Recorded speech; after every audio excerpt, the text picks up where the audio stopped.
رب أوزعني أن أشكر نعمتك التي أنعمت علي وعلى والدي وأن أعمل صالحا ترضاه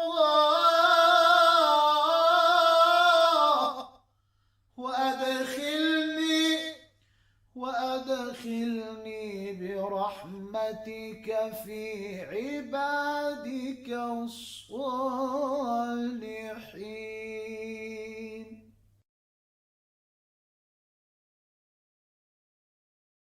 رب هب لي من لدنك ذرية طيبة إنك سميع الدعاء.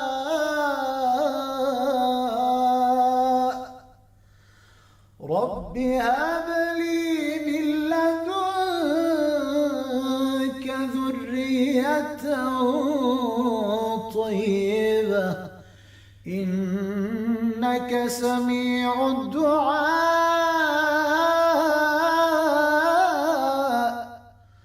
رب هب لي من لدنك ذرية طيبة إنك سميع الدعاء.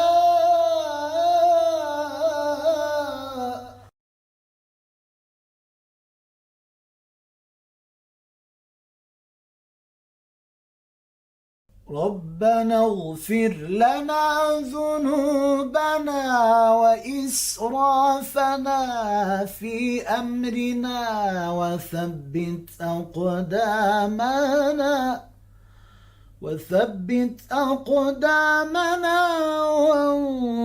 وانصرنا على القوم الكافرين.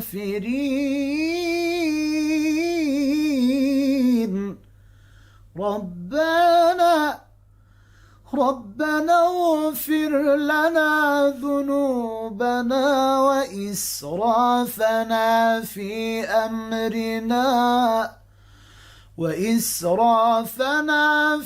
أمرنا وثبت أقدامنا وانصرنا على القوم الكافرين. ربنا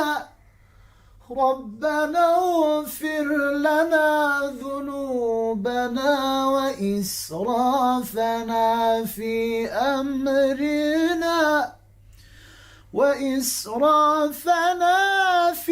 أمرنا وثبت أقدامنا وانصرنا على القوم الكافرين.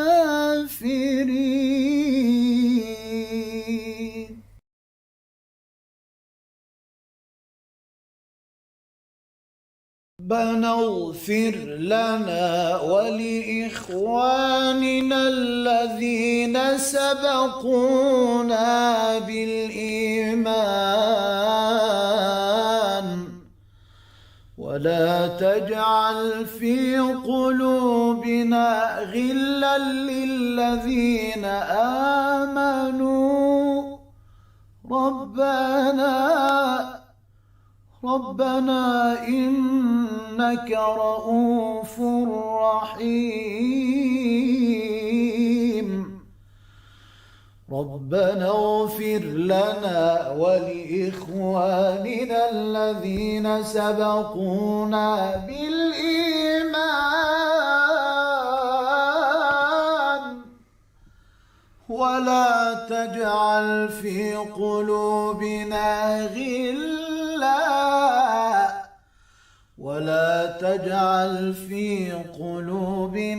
غلا للذين آمنوا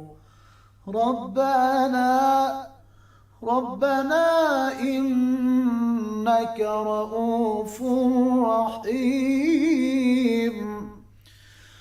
ربنا اغفر لنا ولإخواننا الذين سبقونا بالإيمان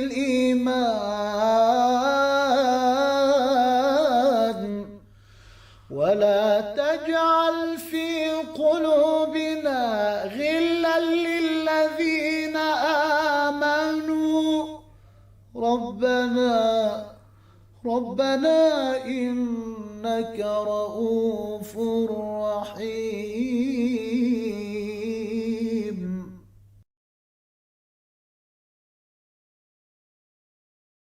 ربنا عليك توكلنا وإليك أنبنا وإليك المصير.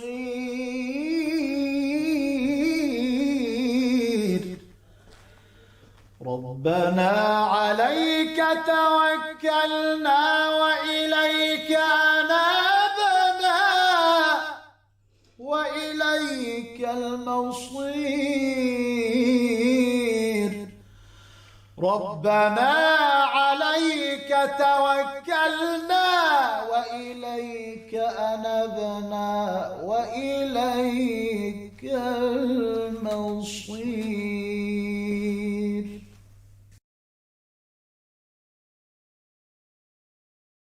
اللهم آتنا في الدنيا حسنة وفي الآخرة حسنة وقنا عذاب النار.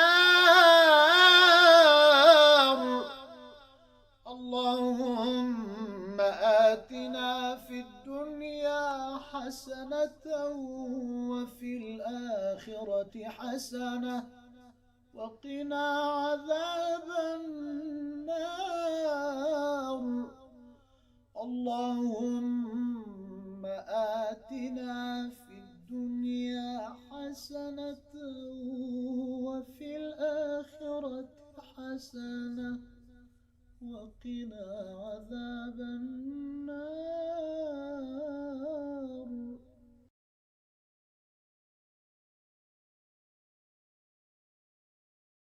رب أوزعني أن أشكر نعمتك التي أنعمت علي وعلى والدي وأن أعمل صالحا ترضاه وأدخلني برحمتك في عبادك الصالحين. رب أوزعني أن أشكر نعمتك التي أنعمت علي وعلى والدي وأن أعمل صالحا ترضاه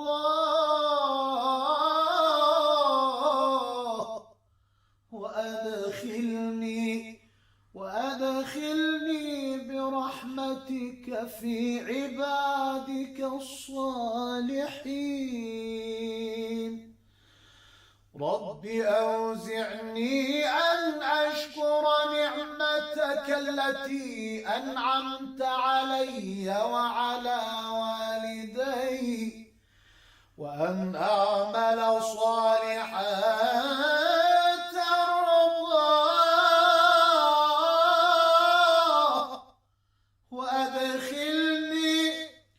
وأدخلني برحمتك في عبادك الصالحين.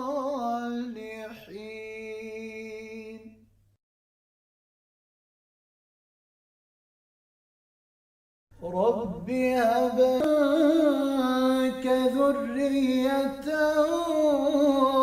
طيبة إنك سميع الدعاء. رب هب لي من لدنك ذرية طيبة إنك سميع الدعاء. رب هب لي من لدنك ذرية طيبة إنك سميع الدعاء.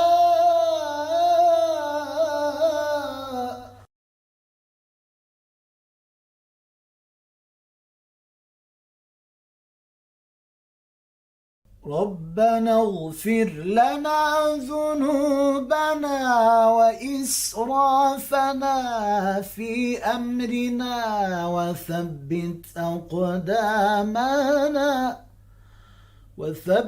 أقدامنا وانصرنا على القوم الكافرين.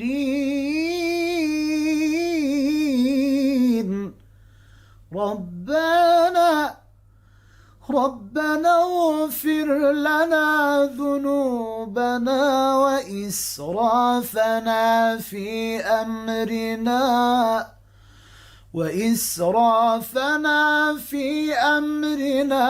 وثبت أقدامنا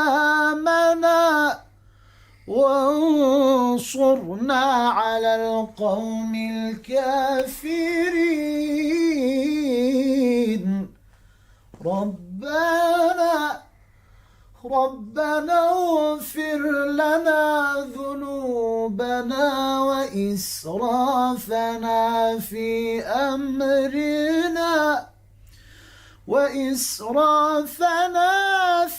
أمرنا وثبت أقدامنا وانصرنا على القوم الكافرين.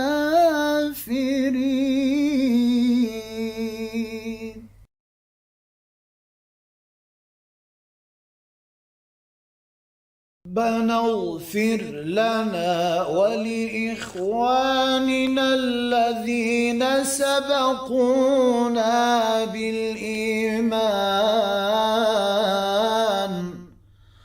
ولا تجعل في قلوبنا غلا للذين آمنوا ربنا إنك رؤوف رحيم.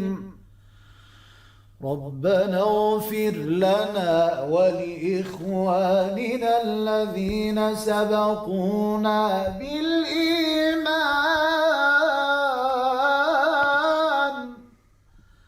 ولا تجعل في قلوبنا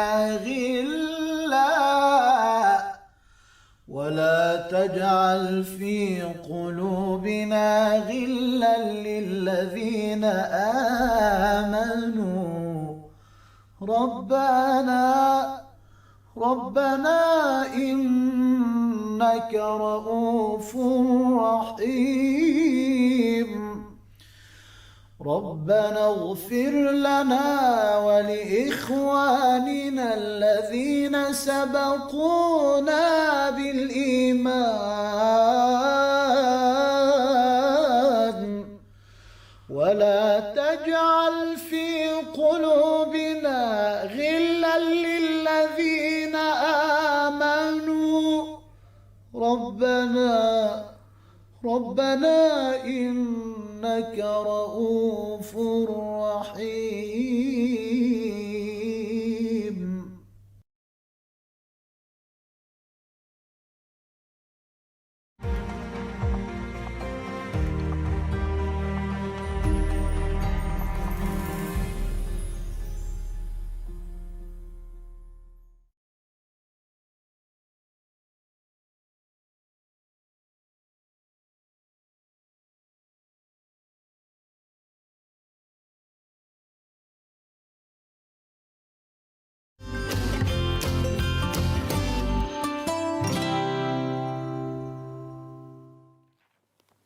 Welcome back to Salaam, Britain. And now we have our first guest of the afternoon, of the morning, should I say. Yes. Amina wants to go home already, guys. It's Monday. It is Monday. We're getting started. So we have our first guest. We have MD Lutfa Rahman joining us, and he's going to be speaking about immigration. He's an immigration lawyer. So... So recently reorganised as recognised. I think that's it. We're not having a great start to the day here. Yeah, we're a bit too tired. We're still waking up this morning. Joining us now is a highly respected immigration lawyer, entrepreneur and community leader, Mohammed Lutfa Rahman. So recently he's been recognised as Immigration Lawyer of the Year 2024. Lutfa is the founder and CEO of Work Permit Cloud and has spent years helping individuals, families and businesses navigate the UK's immigration system. Lutfa, assalamu alaikum and welcome to the show. We got there in the end, Amina. We got there in the end. Assalamu alaikum, you too, and assalamu to the viewer. Yeah. So tell us, congratulations firstly, obviously, on your recognition. How did you feel once you received this recognition? Recognition, it matters, but the most important matters is happy clients, because award will come, because alhamdulillah I've received so many awards. This is one of the company giving me award, and also I've got other awards. But award give me motivation to serve client better, because every time when client feel confident, client feels that they're getting the service from you, and that gives a more satisfaction than the award. Alhamdulillah. So this is your company is obviously Work Permit Cloud, iCloud, Work Permit Cloud. Work Permit Cloud. Yeah. Okay, so this is an app. Is it an app it's immigration advisory service. Is we call cloud-based solution for all your immigration needs. Okay. So what challenges did you face when you were putting this company together and getting started in immigration? Yeah, what it is, I started practice back in 2003. Okay. I called to my bar at 2000. So I started my practice in 2003 with a different firm. But Work Permit Cloud I established in 2019 in COVID time. When I was stuck at home, so I thought that it's now everything remotely working. So let's build something cloud-based. So online-based, so that home office also taking the application online. So I created a software which is, because what is it? It's all about business immigration, Work Permit Cloud. So that's why I call Work Permit. Yeah. So people are needing a sponsored migrant from overseas, from here. So, but home office comes after for compliance. So whether your HR file is in place rightly, whether you do the right to work check and all those things. So I created a software. So it gives a heads up for the employer to check everything right before the home office knocked into your door and get the license sorted. And that gives me, this software gives me edge to get the client and everything, and so that client gets happy when they get the license sorted. And not only the license, after the license, whole life cycle of the license to become a more compliant. So this software helps. So you said you started this obviously in COVID time. I think quite a lot of people started a lot of businesses in COVID time. So there was an upside to it. Yeah. I just wanted to know, obviously it was actually at a very difficult time in society. What challenges did you find and did you face while starting up and throughout your career? What were the main challenges have you faced? The main challenge is, as you said, as your question is the technology. Because what happened, whether we are, because immigration is moving fast with the technology as well, and the guidance and everything, and maybe the user, mainly the migrants, they are not adapt with it. So this is the challenge. So I thought, okay, if I go ahead with this home office, the way they are checking with their AI, with their everything. So let's make something to catch up, so that my client who are actually vulnerable in this kind, and they are not aware of what's going on. So those sort of things mitigate with those kind of tools and software that helps. And that's why I created this one. This is, although I created 2019, but this is my experience I put in place. Because as I said, I started in 2004. So it took me 15 years to meet with the client. And it's all about, I'm on immigration, business immigration. Yeah. So mainly the work permit related things. So from those experience, when I sitting in my desk and I said, okay, and now the home office is also taking all the cases online. So let's do something online. And that clicked, and that helped me a lot. And also help the client as well along the way. Yeah, I mean, immigration is such a huge topic right now, obviously, because of everything that's happening. And I'm imagining that over the years, I mean, 2004 to now, you've had many, many clients, and there must be a number of difficulties that they've experienced with coming into the UK and trying to get established. So give us a little bit of information about, I mean, obviously you can't disclose people's details and their thing, but give us a little bit of information about some of the difficulties that people do go through when they're trying to get established here, and what your company does to make it easier for them. Yeah, for example, obviously the client we represent, so we both sides, like we also act for the employer. We assist them to get the sponsor license and everything, and then also we do their visa service for the migrant who come to the UK for the employer. So along the way, we make their life journey easy. But when and I do a blog every week. I do 2-3 blogs to Facebook, some educative blogs to make the awareness of the recent changes and everything. But when I see client comes and they said they don't have a job, employer brought them in and they're a job out there, and they're going and no job, no food, even the family, 2-3 people paid the IHS fee, big IHS fee, then suddenly company bust. Those sort of is real story. They come, and even some people, I see sometimes I feel hopeless that I can't help them because their employer gone, so they have to find another employer. You know what Home Office does? Give 60 days. So if the employer license got revoked, and if they come out and for whatever reason, so migrant who came to the UK, they got 60 days to find another employer or leave the country. So this is a binary choice. There is no other way they can stay, or more than 60 days or something like this. So this is quite cruel. So that's what give me sometimes to create other avenue. The way I expanded this business, I'll say the 6SBU. So when I see that people are homeless, when it's like immigration homeless, it's not like that's homeless. I created a WPC jobs platform. So I create another platform, so match the sponsored who need a staff, their good sponsor needs staff, the sponsor and the migrant who lost the job because of the sponsor get revoked, so I match them so that they can get help. So that's the way, another solution I have created for the people who came here and stuck because of the other employer got, rogue employer got revoked, or maybe the business also collapsed maybe, so it's not no fault of their business owner, maybe the business is not running.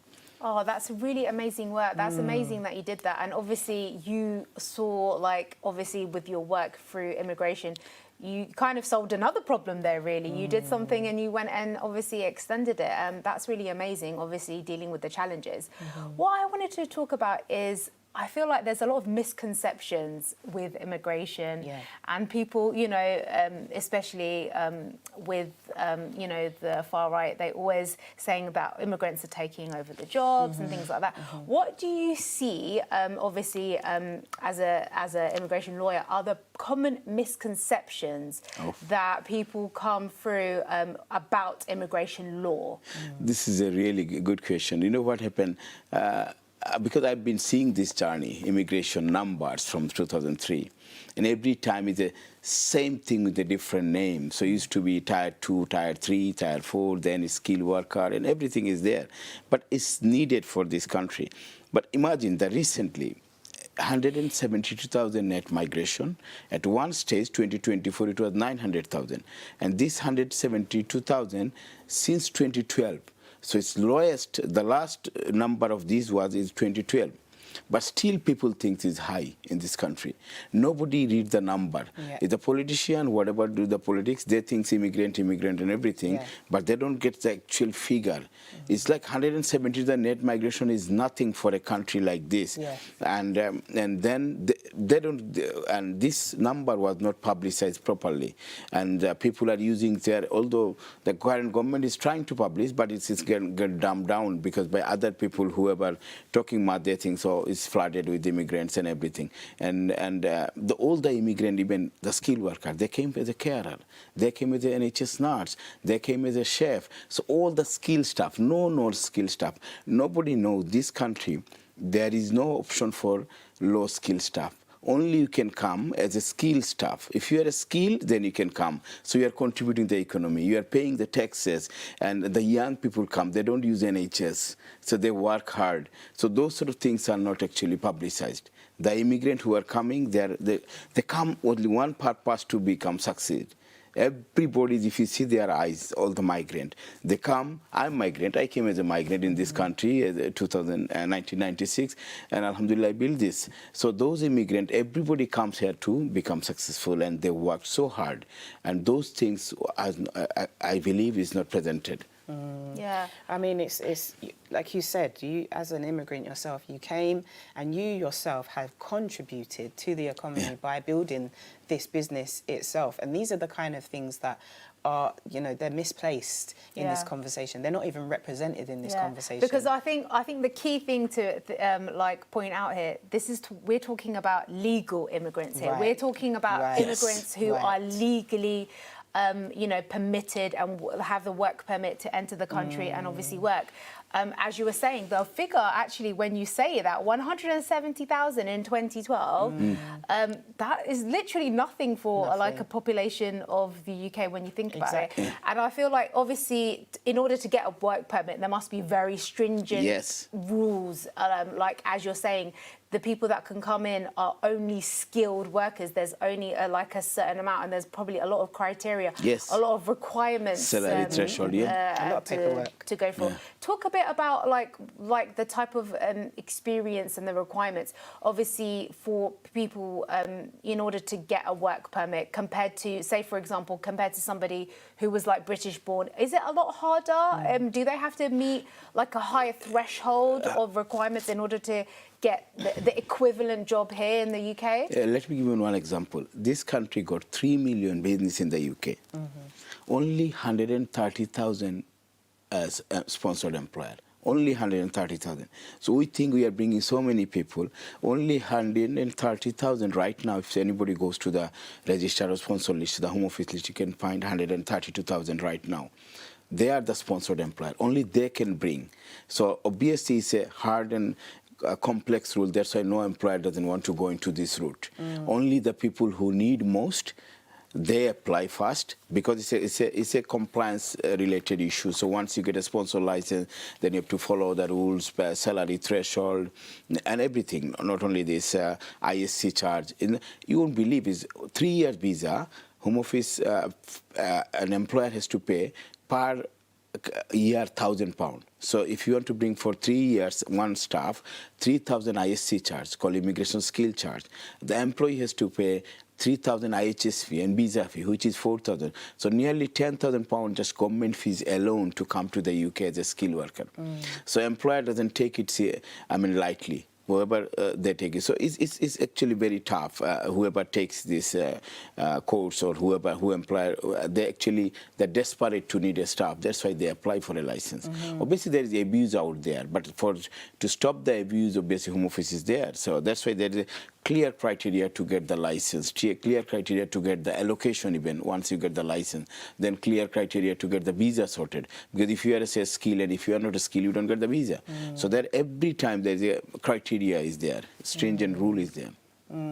Well, I mean, it's clear this company is definitely needed. It's positioned well, especially in the time that we're in right now. But we're going to wrap up the interview, so I was going to make this the last question. But Mohammed, in regards to Work Permit Cloud, what are your ambitions for the future, and how much do you want? Where do you want it to grow? I want to go every business wherever the compliance is there in relation. For example, right to work check. Every employer, they don't have a knowledge that when they recruit a staff, first staff, they need to check whether this candidate, this migrant, whoever migrant, whether they have a right to work check. Just giving him a job. So it's just every business, wherever there's a compliance required in relation to the immigration matter, I want to resolve these things. And obviously, along the way, I want to do more charitable work with the business, and that's what that's why from these things I created in Bangladesh is NRB hospitals, is charitable hospitals, from maintaining all the connection in here. All the NRB who are enrolled in Bangladesh, I'm managing them. I'm using my network, and so that they can fund this one and make a hospital where he came from and help people. MashaAllah, Mubarak. And may Allah continue to bless it and grow it for you and make it of benefit to as many of the migrants who are coming into this country. Yeah, thank you so Thank you much. very much. Amazing work that you've been Thank you doing. for joining us. So now we're going to go to a break and we will be back straight after that. So make sure you come back and join us. Bring a cup of tea. We'll see you soon.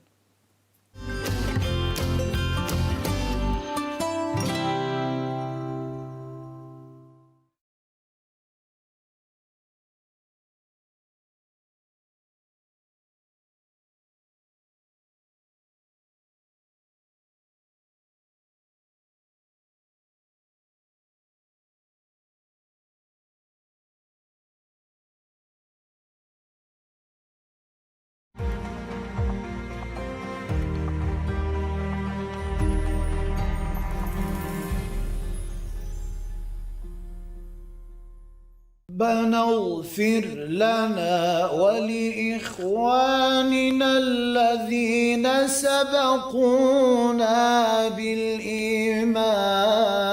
بالإيمان ولا تجعل في قلوبنا غلا للذين آمنوا ربنا إنك رؤوف رحيم ربنا اغفر لنا ولإخواننا الذين سبقونا بالإيمان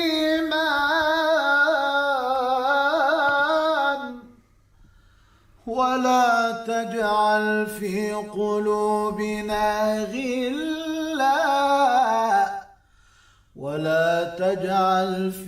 قلوبنا غلا للذين آمنوا ربنا إنك رؤوف رحيم ربنا اغفر لنا ولإخواننا الذين سبقونا بالإيمان ولا تجعل في قلوبنا غلا للذين آمنوا ربنا إنك رؤوف رحيم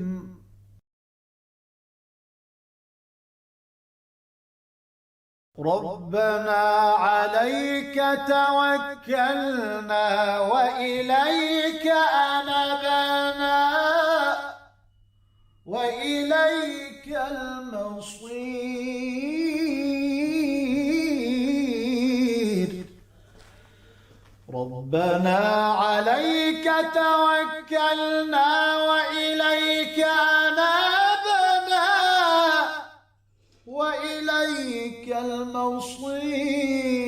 المصير ربنا عليك توكلنا وإليك أنبنا وإليك المصير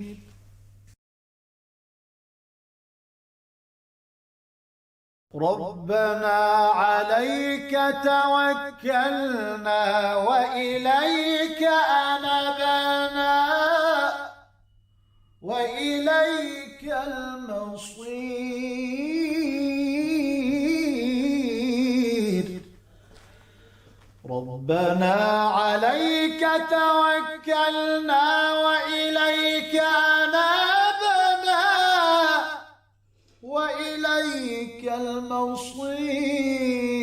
المصير ربنا عليك توكلنا وإليك أنبنا وإليك المصير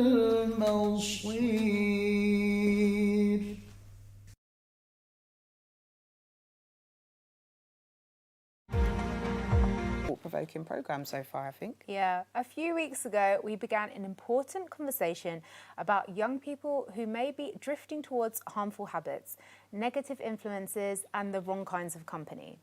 Today, we're continuing that discussion and looking a little deeper into the challenges many families are currently facing. Whether it's gang involvement, substance misuse, negative peer pressure, or simply a sense of disconnection from family and community, these situations are often far more complex than they first might appear. Yeah. Many young people are struggling silently with pressure, loneliness, identity, and emotional challenges that families may not always recognise straight away. So today, we want to explore how these journeys can begin, what are the warning signs that families should be looking out for, and most importantly, how parents and communities can come together and help guide young people back onto a positive path with wisdom, patience, and understanding. Joining us once again to help unpack these important issues is Ustaz Ramiz Ibrahim, a psychotherapist, holistic health practitioner, and founder of Therapy Clinic London. Ustad Assalamu alaikum, Ramiz. welcome Salaam back. for joining us. So, continuing from our conversation the last time you were here, obviously, I mean, I don't know if you want to give us a quick recap of what we was talking about. I know we were talking about, you know, the children getting into the different harmful environments, being groomed by the gangs and getting into trouble with drugs and all different kinds of things. But we wanted to kind of step more into how parents, families, communities can actually help guide the children back, or the young people back, to a positive path. I think we spoke a lot about that. I think we gave some challenging solutions and difficult solutions. People only change if they want to change. And Allah says that if Allah will only change a people when they first change within themselves. Just like, for example, when somebody calls me and they say, "Oh, my husband needs counselling, my wife needs counselling," I said, "Well, have they come to you for that? Have they?" They say no. I said, "Well, I'm not going to call someone and say your husband needs counselling." Somebody wants help, they have to come for it. And unfortunately, the youth of today, they think they know it all, and that's the problem. I saw a video yesterday regarding I don't know where it was, fighting over a knife, over a Pokemon card or something. Some new Pokemon card has come out. I don't know. It's just ridiculous. But if somebody wants change, there's plenty of opportunity to get change and solutions for them. I mean, if they come and say, "Look, you know, I really want to change. I want to leave the gang culture. I want to leave my friends." Same as the first thing is that the Prophet ﷺ said that be careful who you take for a friend, because you are the religion of your friend. So look who your friends are. Look at those. So look at those who your friends are. Look at those. What friendship is. What friendship really is. I tell my children as well that, for example, make sure that the friends that you have are beneficial for you, especially for the akhirah. And are you beneficial for them? So it's not like you're on the pedestal and then you're great, and then make sure you get someone on your level, because you could be a bad example to your friends. That way, they'll cut you off as well. Or don't make friends with people if you haven't self-developed yourself. You know. At the same time, growth, and we're going to a deeper level now. Growth will come once you've taken accountability for yourself as well. I deal with many couples who try to fix, try to mediate, try to get them on the correct, put together, but even though they're holding hands metaphorically and physically to make it work, unfortunately they divorce. And then you'll find one or both of them calling me, but he was like, "This isn't, it's done now. Do you really want to move forward?" Yes, then forgive and move forward. You forgive and say, "How could I have bettered that marriage? How could I have bettered that business partnership? How could I have bettered that?" Anything like that. Then you'll start growing. But if you start seeking people to get approval for, you know, your rhetorics against the other person, or you're against your ex-spouse, or your ex-partner, business partner, or your ex-friend, or whatever it may be, you're not going to grow. You're going to act like the victim, say, "Look what happened to me." And you want to find people that say, "Well, yeah, that shouldn't happen to you. Yeah, you're right." He or she will bring you into backbiting, and then it just leads onto more nonsense against more nonsense.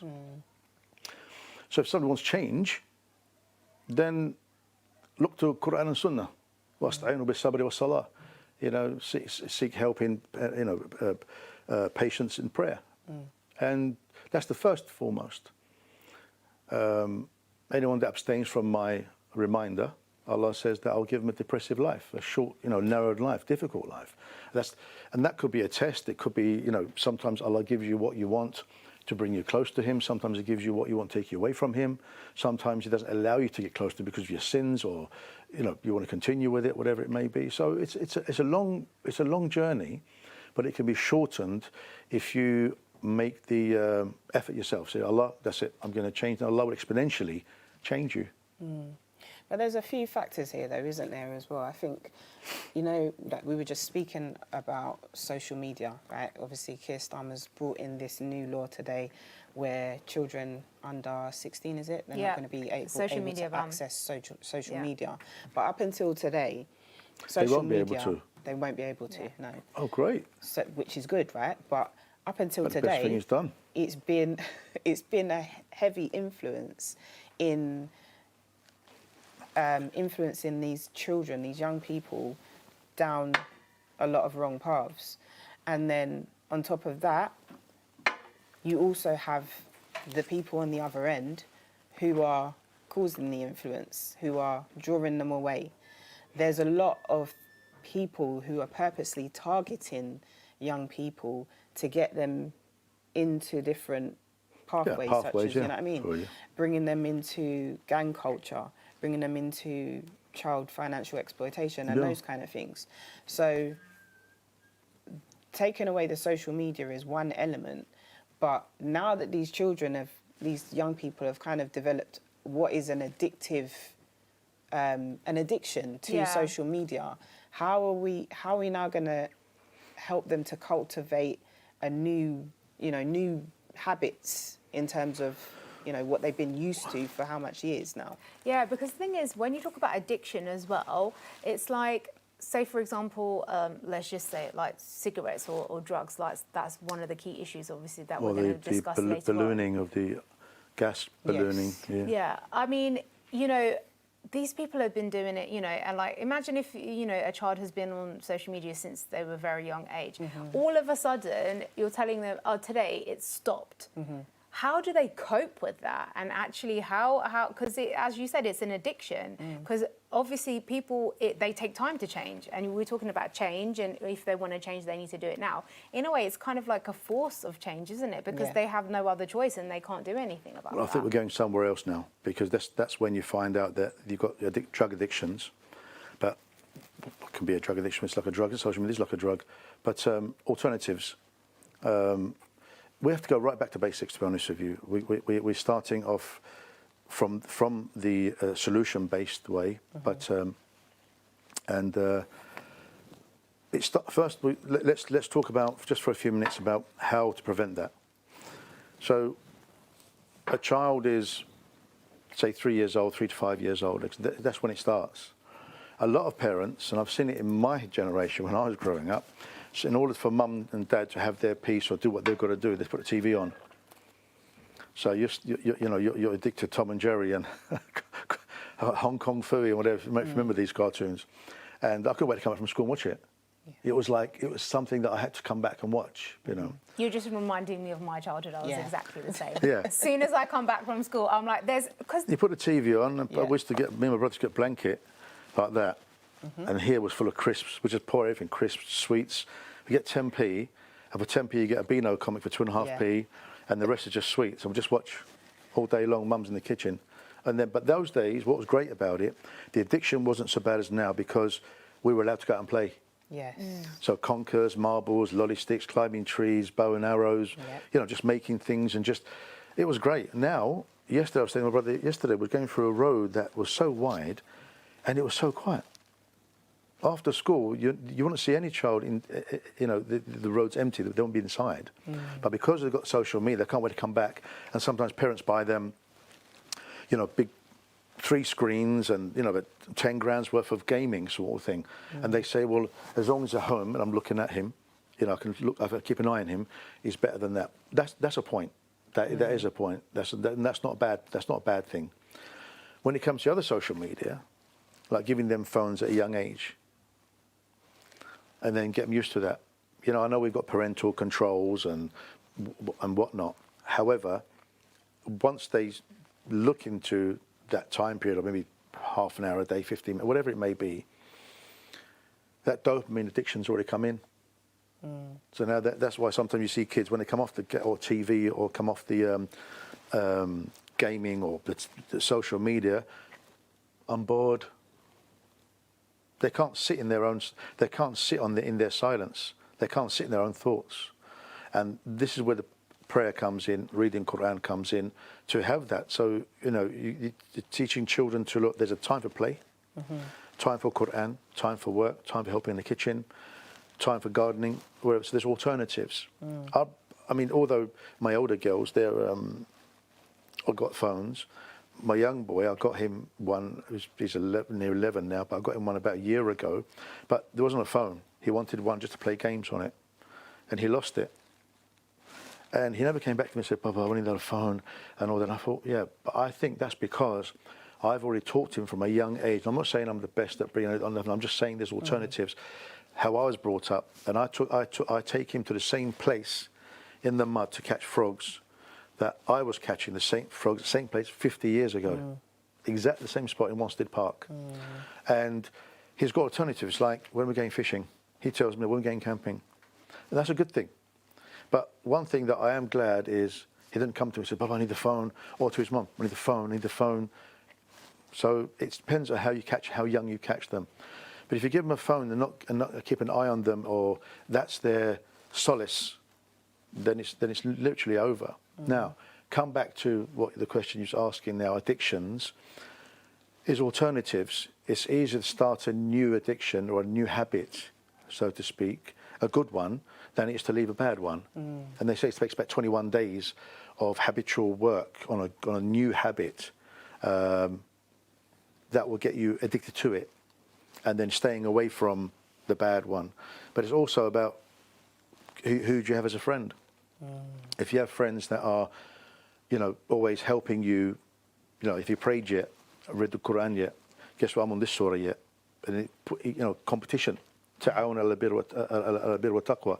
You know, encourage each other for piety and, you know, and God consciousness, and, you know, move forward that way. But that comes from when you have Iman, you know. I mean, I was lucky enough to come into the Deen 96, 97, and I had a basis of Aqidah and Tawheed, etc., etc. And some of us don't need a push.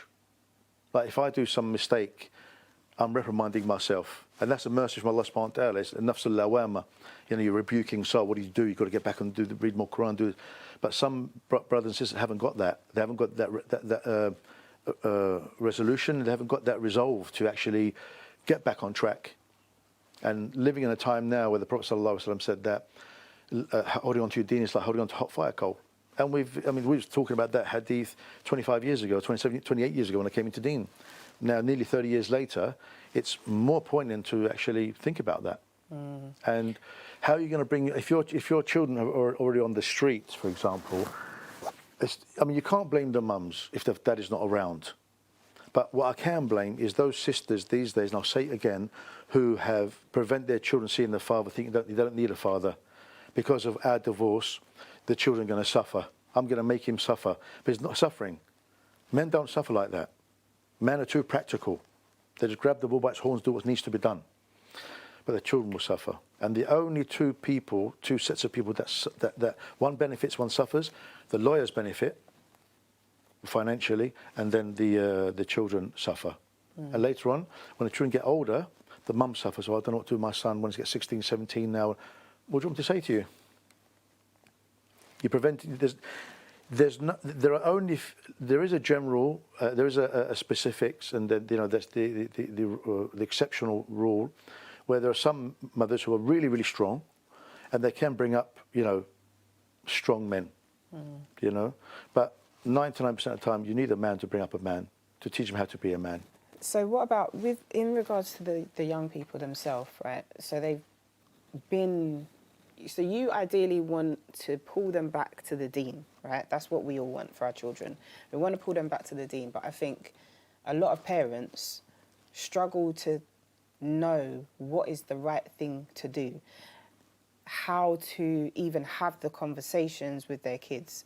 I think a lot of parents are competing with, you know, what this child is being drawn to, and like you said, the friends that they've got around them. The benefits, based benefits. If that friend circle is not good for them, the parents are having to compete with, you know, what do I do? Yeah, and with society as well. Exactly. Yeah. It's okay telling a child, look, you know, Allah's watching you, etc., but if there's no connection with your child, like love and affection, I don't know if I told you this last time or many times I was here.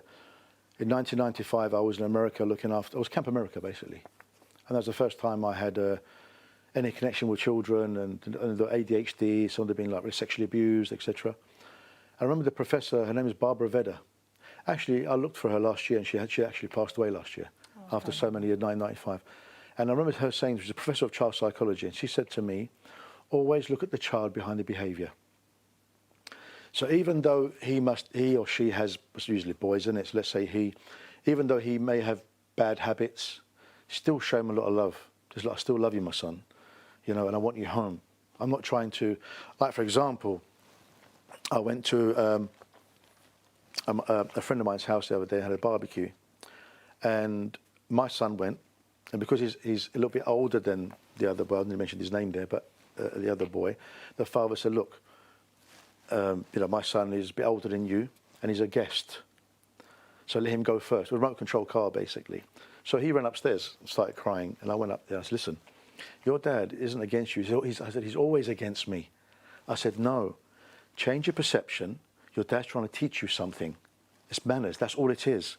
So when my son plays, then he'll give it to you, and you play, and then you play together. He's trying to say to the elders need respect, and guests have their own rules, that has their rights as well. That's all. And then he came down, I said, hug you, Baba, and then that was all right. I couldn't sit there and not say nothing. And I said to the brother, listen, you can spend more time with him. He's going through a divorce, and no, they're divorced and they're going through a court case now. She wants to take the kids, although he's got, it's a mess. And this problem we're having. So when children are misbehaving, that's because I think growing up, you know, you're a naughty boy and you're naughty. That's naughty. With my children, I've never said the word naughty, ever. I said, you're not being good. That's not good. You're not being good. What do you need to do? I leave it to them. I didn't bring up my children. Again, I'm not saying that I'm the best at that. I do the best I can. There's no book to tell you the best way to bring up your children. Yeah. You know, you wing it most of the time. But when you've got things that work, then you ask, then you tell brothers and sisters, and if they've got work, then they tell you. So this is why we need support groups. Parents support groups to sit there and discuss. And this is the thing that I did. This is why I put this together about the empowered fatherhood or forging fathers. Anything works for me or anything works for you, let me know. We'll just sit there and talk. So we'll have during the day. You'll have the activities at night time. We'll talk discussions like this, because you can't do it by yourself. Yeah. Not everyone is strong enough for that.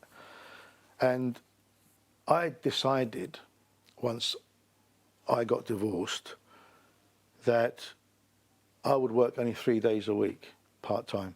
So I spend more time with the children. Even though, you know, I can work 6 days a week and see the kids once a week, I couldn't handle that. Because I think, I thought to myself, no, I have to bring up my children the way, it's like parallel da'wah.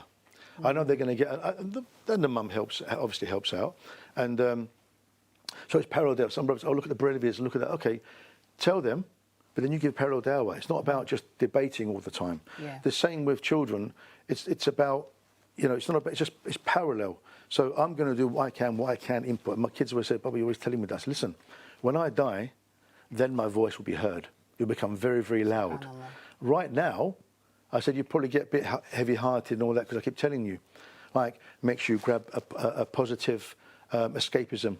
So when you do get emotionally stressed, you don't go into nonsense. You grab your fishing rod, or you get your crocheting, or you go and read a book, or you go to a library, or do camping, whatever it may be. Just something positive, escapism, rather than negative. Because, and what else can we do? So coming back, you can't say, right, come back, you've got to read your Quran. He's so far away from that. Right now he's thinking, I've got to go and make, £100 today. Sell a bit of weed, sell some gas, ballooning, or buy a big bulk of, entrepreneurship. They can do that. They don't care about halal or haram. Because it's like saying to someone, like whenever I give a khutbah or a talk, I always talk about the prayer, always talk about salah. Yeah. Those, especially on Jummah, I said, those of you who pray Jummah, why? Because you say it's fard. I leave Islam on the side for a second. Well, what about your 5 daily fard? Oh, brother, make dua for me, I'm lazy. You don't ask me to make dua for you to eat, sleep, have babies and fulfill your desires, but to give Allah 25 minutes a day for 5 prayers, or half an hour a day, whatever, or 20 minutes a day, if you're just doing the fard of the salah, for example. But yet you want me to make dua for you to pray when, I said, you are being, you're silly. I said, you're saying to Allah, you said 5 times a day, Allah, but I'm only going to leave you once a week. Where did that come from? Where did you get the audacity for that? All right? So they said, well, I'll let me hellfire a little bit, but I'll end up in paradise. I said, well, you kind of get a match and see how long you can they don't believe it. They haven't got the iman to fear the fire or chase the akhirah. No one's perfect.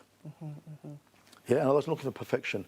He's looking for progression and sincerity. Yeah. Someone who gives £1 in sincerity is better than a person who gives £10 and says, oh, I could have given £2. And the heart isn't there, for example. And that's what we have to be. When the children misbehave, you show them love no matter what. I know it's hard because you think that being hard on them will stop them doing their nonsense. It may or may not. It may or may not. But if you sit down with them and then they may say, oh, Mum, oh, Dad, they don't want to get into the emotional state of things because they're too busy grinding, And what do? Maybe the masjids, the masajid, 95% of them, 99% of them will open their doors and stop locking it after every prayer. I mean, what are you doing? Open it so people come and discuss things in there. Get a table tennis table, get a gaming room, etc. But no, they're looking forward to Friday, and I don't mind saying this, to make the money. How many times can you change the carpet? I mean, how many chandeliers do you need? Which, in my opinion, is haram. Because why? The waste is the brothers of shaitan. 20,000 and £50,000 on a chandelier. I mean, what are you doing? I mean, how much did it take to, maintain a masjid? Just the bills. And I haven't heard. I'm not going to mention the brother's name, but there's a few brothers that I know, local masjid to me, that do speak about things like this. Okay? But the majority, if I go somewhere else, the ideal opportunity is on a Friday. Why? Because the masjid's packed. Yeah. But you don't want to say that. You don't want to say, oh, look, you've got to pray 5 times a day, sister hijab, your beards. They don't want to hear that. I'm not coming there because I don't want to hear that imam talking. It hurts them. It affects their shaitan. The same way when GPU event came around, for example, you had the ideal opportunity to guide people. Now you bring in singers. The sky is blue, like blue bubble gum. My sins are so great. Well, keep quiet, make tahajjud then. What are you telling everybody for in a song? That's my view. And I'm not changing that. But that's what affects the children. They said, well, look, if the sheikh's doing it, if my dad's doing it, if mum's doing it, then must be okay. So how do we change that? That's exactly the next question, the final question of today, talking about how to change that. Like, obviously, you said at the very beginning of the show, if you want to change, you need to change. You need to get up and change. My final question is, what do you do for those people that they don't know how to change? They are totally lost. They are, they haven't been to the masjid in like forever.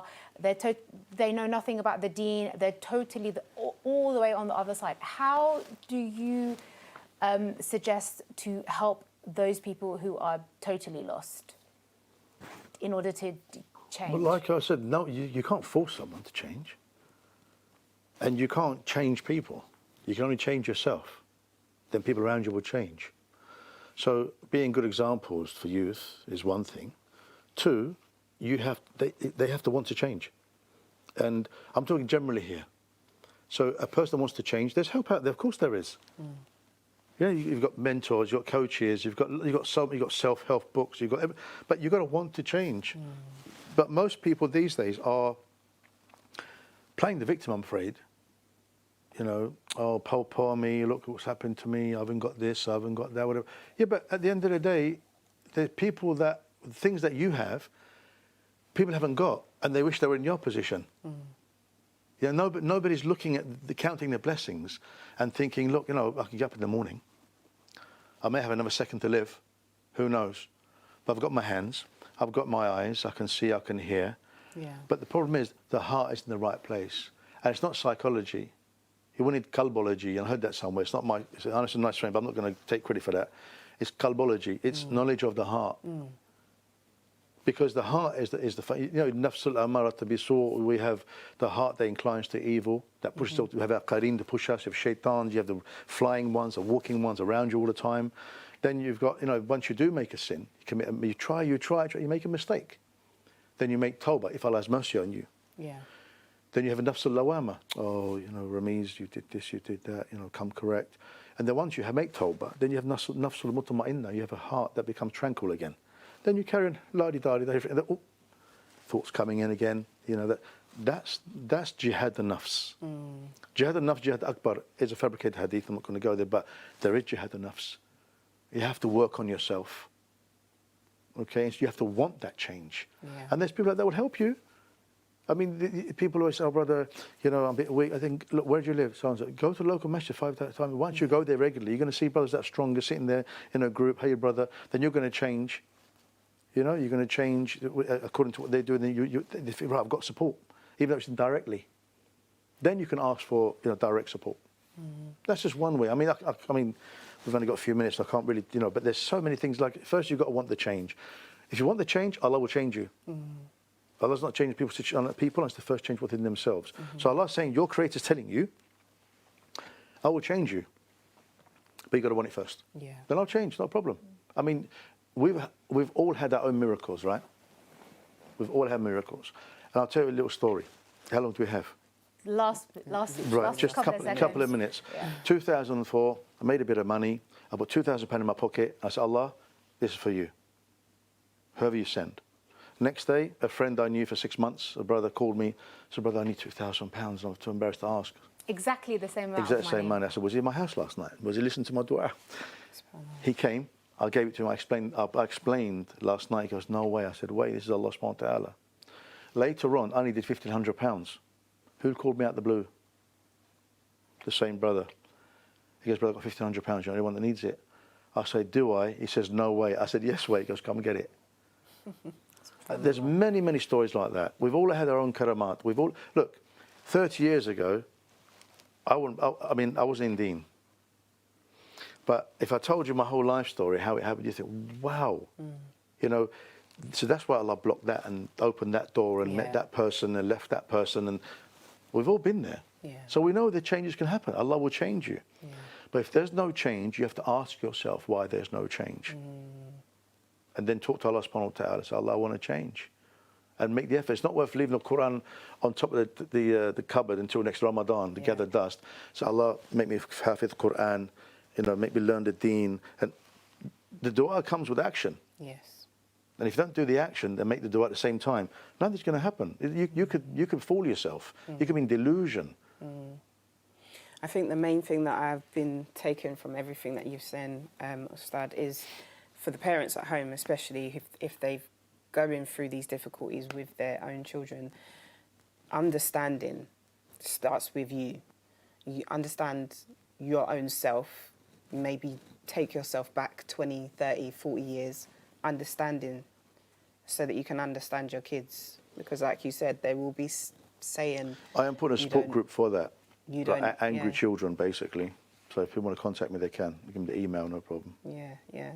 So yeah, Jazakallah khairan, it's been a really beautiful conversation. And if there's anybody else out there who's listening who needs any help, please don't hesitate to email us at islamchannel. SB at islamchannel.tv. That one. Yes, that's the one. We're off for a short break now, but don't go far. We've got more on Salaam Britain.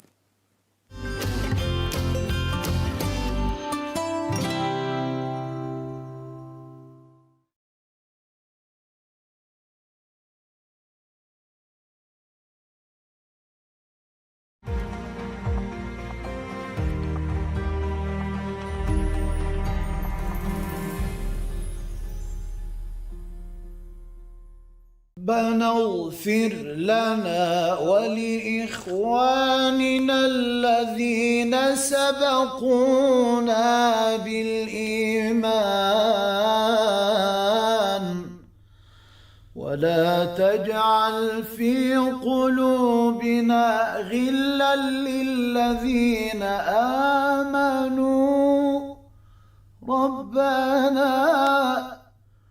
ربنا إنك رؤوف رحيم ربنا اغفر لنا ولإخواننا الذين سبقونا بالإيمان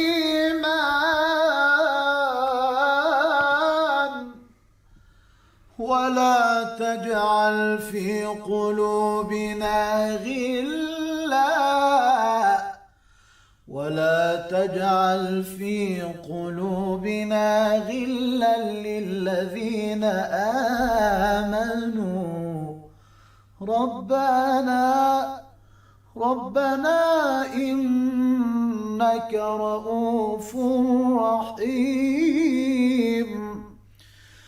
ربنا اغفر لنا ولإخواننا الذين سبقونا بالإيمان ولا تجعل في قلوبنا غلا للذين آمنوا ربنا إنك رؤوف رحيم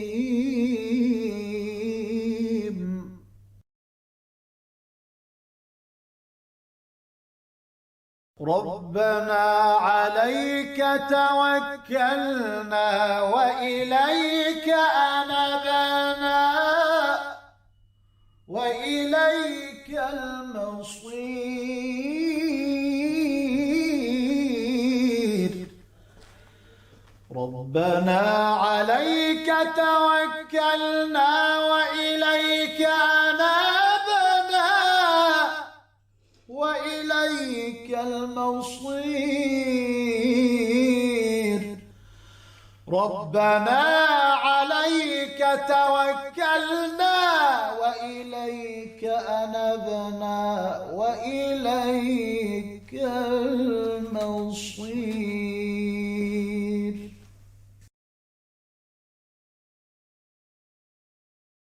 ربنا اغفر لنا ولإخواننا الذين سبقونا بالإيمان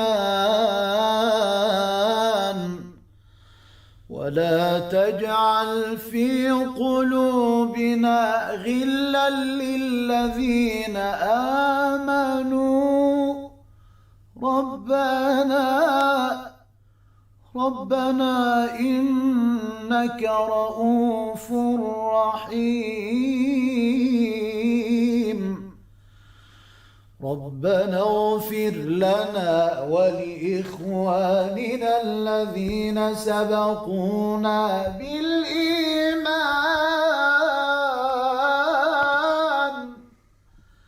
ولا تجعل في قلوبنا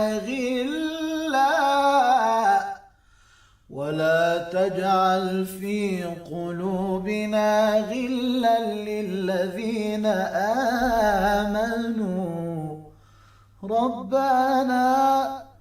ربنا إنك إنك رؤوف رحيم ربنا اغفر لنا ولإخواننا الذين سبقونا بالإيمان ولا تجعل في قلوبنا غلا للذين آمنوا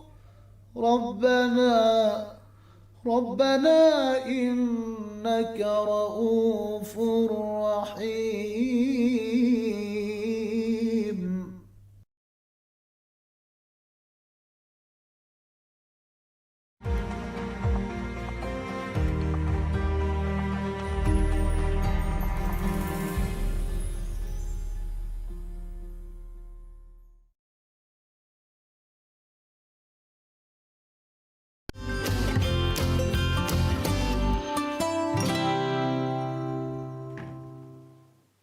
Assalamu alaikum and welcome back to Salaam Britain.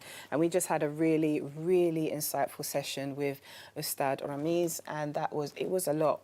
I was listening intently to what the brother was saying, because there was so much that I think we don't. I think we as parents, for those of us who are parents and for those of you who are parents, I think we tend to forget, first of all, what it was like as a young person, without the knowledge and the wisdom and the insight that we have now as adults. We forget what it was like making decisions, making choices, the peer pressure, and putting yourself back in your child's shoes is important, first of all, to be able to do. Like you just said about language, be careful how you word things. Yeah. You know, when you're talking to your children, because words land differently with a young person than how they might land with us. You know, you think you're just being clear, you're being, blatant. I'm just saying what I mean. Yeah. And for them, it hits differently. Yeah. You know? No, but, and also, like what you were saying before, about how we forget, obviously, how we were as children. The thing is, though, it's different though, because the generations change as well. So even what we thought, like how we were, like our parents treated us, it's completely different to the younger generation and what they're thinking and what they're going through as well. So it's quite hard. It's easy to say like, oh, we forget about like how we were once we were children, but I feel like the time has changed and different anyway, so it's quite hard. It has changed, but I think the dynamics are still similar. Yeah, there's still some of the fundamentals that are there. Yeah. And I think, like I said to you just now off camera, the brother reminds me of my dad in his demeanour. Yeah. And my dad's no longer with us, but it's even when he was talking, for me, it's that reminder that when you are young, your parents tell you things and you do not understand, you do not recognise the And impacts. I feel like you do not listen as well. You do not listen, you don't. You do not realise how much they're really trying to teach you something in that moment. They're really trying to prevent you, but you think that they're stopping you from having fun. Yeah, you think and they're scolding you. From living your best life or something. Or I feel like you hear it as a child, you hear it as not advice, you hear it more as scolding rather than actually practical advice and good intentions. Exactly. You don't see it as that, I think, when you're a child. You just see it as, oh, you're doing something wrong and this is what you should be doing instead. Yes. So it's more like a telling off. That's how you always hear it. Yeah, and when you're with your friends and your friends are able to do this, that and the other, you can't see why you're not allowed to do it. You can't follow your friends to do these things. And your parents are just literally trying to guide you into becoming the best, because they see the potential, they see all of the things that you can be in the future and what you are essentially preventing yourself from being able to do by putting yourself in these harmful situations. So it's a lot to unpack, but we're definitely going to continue the conversation with Ustad Ramiz and another segment, inshallah.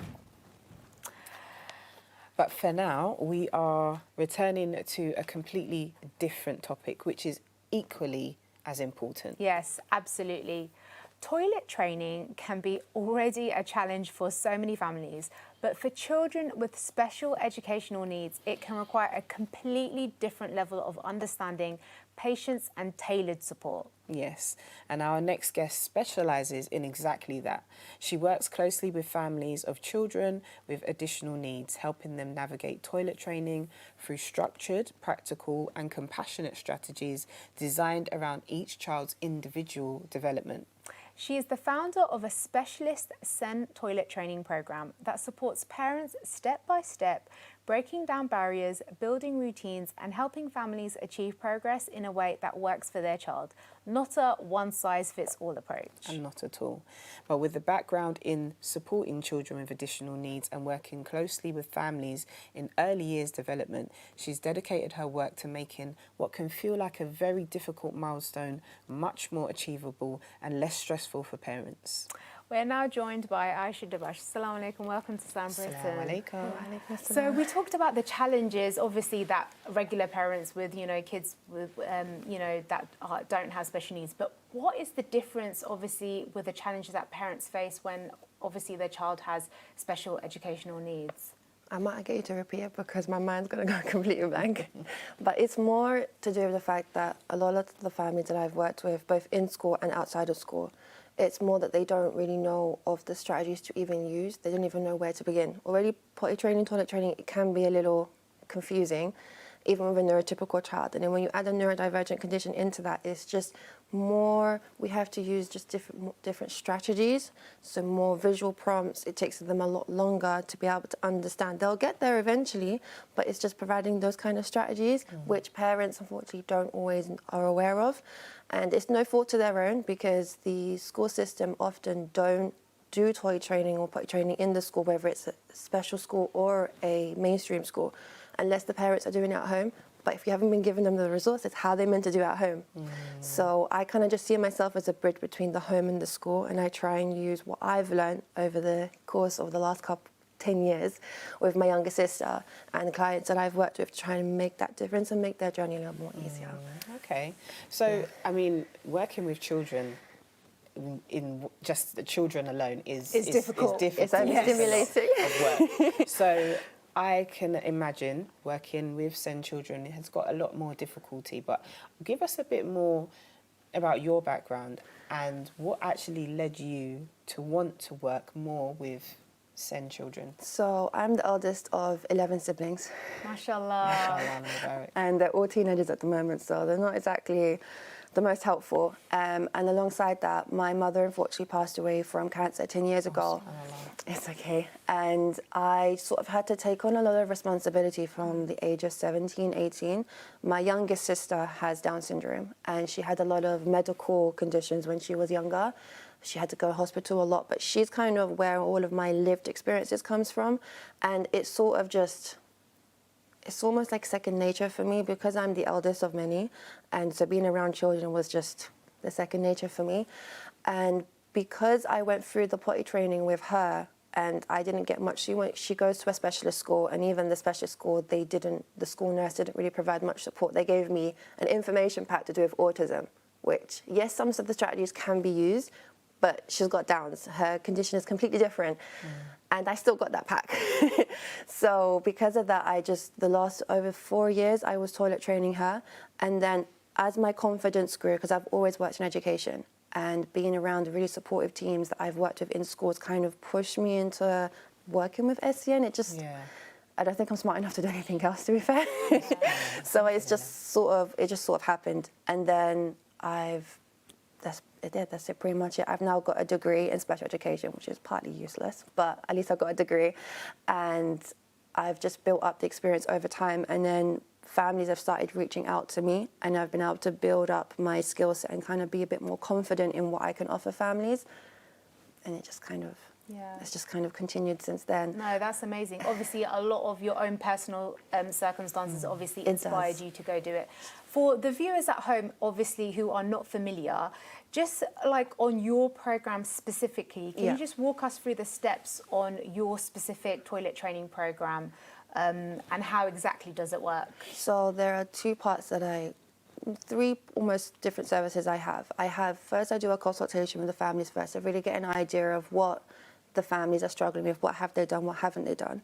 And then if the physical product is ideal for them, because a lot of children with special needs, visuals is a big thing, and a lot of families don't know that. So even introducing the basics, if that works for them, then I send that over to them, and I give them a guide as well of kind of the 4-ish main stages that come with potty training, and that it can take months, it can take years, it can take a couple of weeks. It really depends on that child. So that's one option. The second option is I actually go into the families and I do like an intense potty training. So I have done this with 2 families so far, where I'm there and they kind of can observe how I'm interacting with their child, how I'm putting the routines in place, kind of giving them more of it's really intense, an intense program.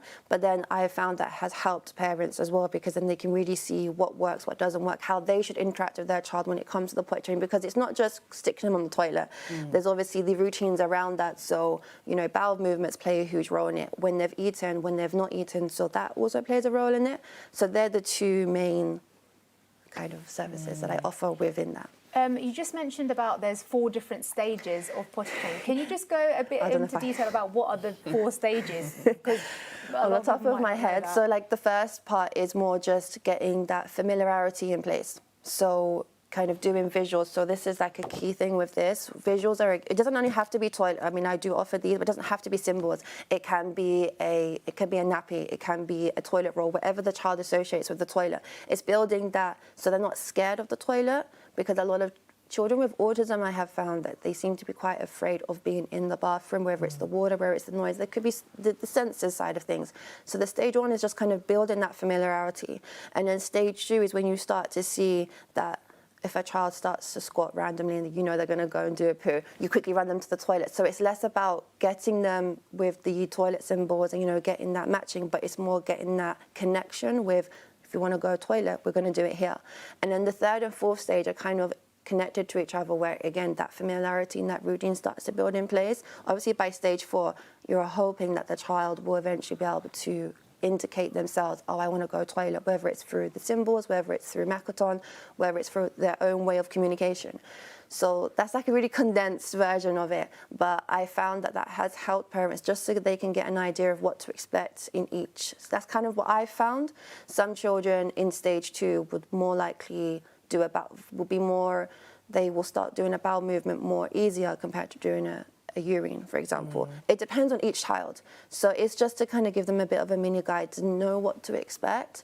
But obviously, it doesn't mean that it's actually going to follow through for that child. It could be weeks. They could do it in a couple of weeks, a couple of months. My sister, it took her 4 years, but that's because we stopped to start with surgeries and stuff. So there's a lot of things that contribute to it. But I just found that a lot of parents were suffering with this. That in the community that I'm in, a lot of South Asian families I've worked with, and there is that narrative again with SEN not being that cultural element.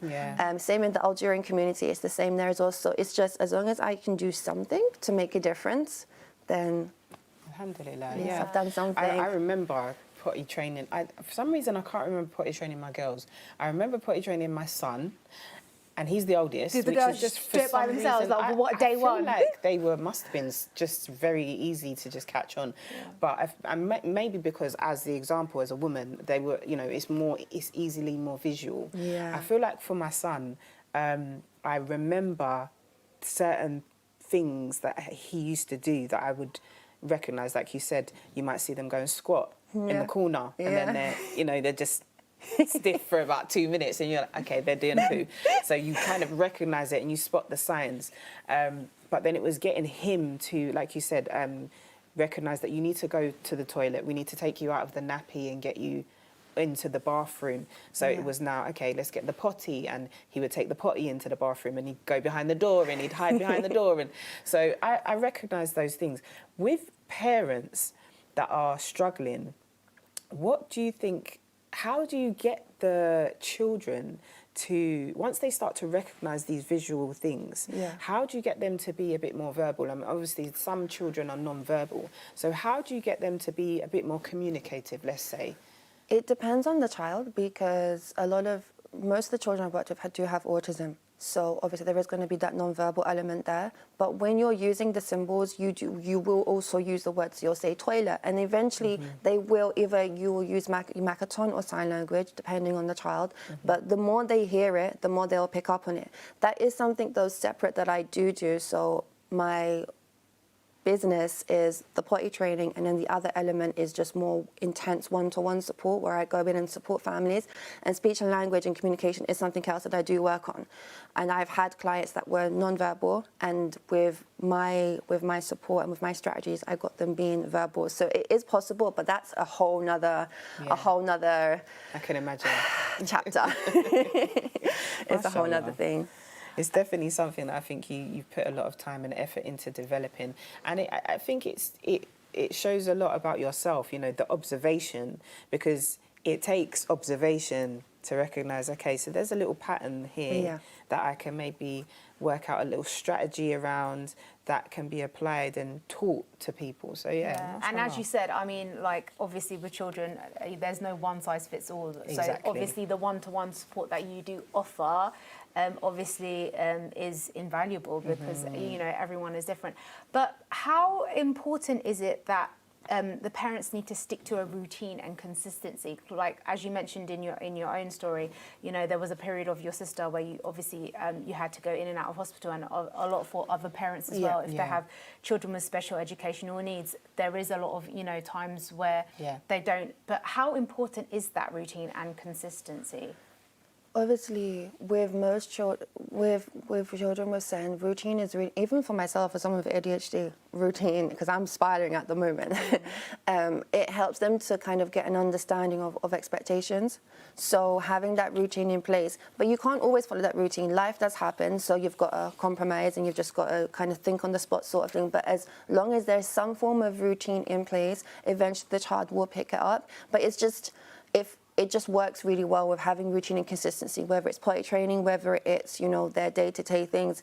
It's just what works. That's just how it is. I don't know the science behind it, but I do know it helps me a lot in my own personal life. So it's just something that you just try your best to. You can't do it all the time, but as long as you have some form of routine in place, it does play such a huge role. And I have seen that in the children that I've worked with. Yeah, amazing. Yeah, cool. Just finally, just wrapping up, like if people need to get in contact with your business, just share with the viewers, how do they get in contact with you, your training and website, any contact details for yourself? I'm on TikTok and Instagram, so my username is EnchantedSteps97. On TikTok, you will see there is like in the bio. If you just contact me on TikTok and Instagram, that'll be the easiest actually. I do have a website, but it's a very long username. If you just spell it out for your viewers. I don't know the website by heart. Oh.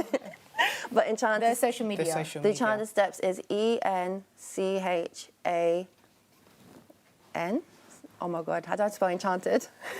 Yeah, ENCHANTED. That one. Yes, and then steps, so STEPS 97. So that's my TikTok handle and Instagram.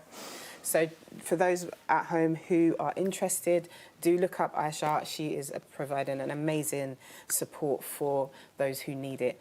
But now we're going to wrap up the interview. Thank you so much. Thank you for joining us, Aisha, by the way. Thank you so much. It's clear how much difference the right support and understanding can make for families navigating SEN toilet training. Yeah, we hope many parents and carers watching today feel encouraged and more supported after hearing your experience and guidance. So, Assalamu alaikum. It is time for us to wrap up the show. Thank you so much for joining us today, and we'll see you again tomorrow. Inshallah. Thank you. Assalamu alaikum.